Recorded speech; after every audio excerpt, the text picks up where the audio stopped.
akalain na sinapit ko ang kinalalagyan ngayon. Para bang isang bagyong may lakas na signal number 4. Yung tipong di mo ginusto pero tsak naramdam mo ang tibok ng iyong puso. Teka Lord, sandali lang, galing ba to sa iyo? Gusto kong manigurado, ayokong lumayo sa plano mo. Dahil the best yung galing sa'yo. Ayokong lumayo sa kalooban mo. Kung itong nadaramay hindi galing sa'yo, please Panginoon, pakitanggal po. Ayokong pangunahan ang plano mo. Pero kung siya na talaga, huwag ka tulungan mo ko. Ayokong mabulilyaso ang plano mo.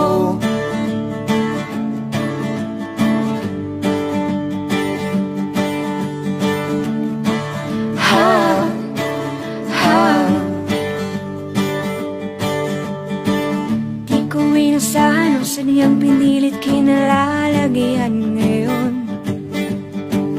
Di naman kasi ako nabighani sa kaniya noon. Yung kusa kang nagkagusto, simula nang matento na siya'y nagbago. Wala nang siya'y nagseryoso, binigay buong puso kay Jesucristo. Ayokong lumayo sa plano mo. Dahil the best yung galing sa'yo. Ayokong lumayo sa kalooban mo. Kung itong nadaramay hindi galing sa'yo, please Panginoon, pakitanggal po. Ayokong pangunahan ang plano mo. Pero kung siya na talaga, Lord, tulungan mo ko. Ayokong mabulilyaso ang plano mo. Pero sa Tagaytay, lahat na atang nainis. Kasi sinagot mo na ako. Pero sabi ko sa sarili ko, ikaw na talaga. Wala nang iba at wala nang susunod.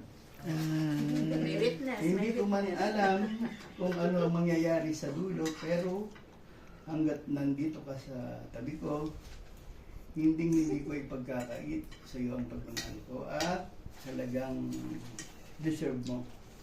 Kaya sana kahit ano pang mangyari hanggang huling pahina ng buhay natin, dalawa, tayo pa rin ang magkasama hanggat may hininga. Tayong dalawa. Hanggang Kakakanta. Ano ba? Samba. Asya. Asya ba? wow, ang ganda. Beautiful. Ganon, ganon nga. Ganon. Yan, yan na ka na. Tapos ganon. Ganon gandala. Yan. Ba't pala mali? Ba't ka ganon? Yeah. Hindi, ako na lang. Ako na lang. Heart. Kasi kahit yan, ano. Tapos doon ako sa kabila. Video lang to ha, video. Binidyo ko, di ano. Ay, parang hindi ko alam. Ganun ba? Ayan. Ay, parang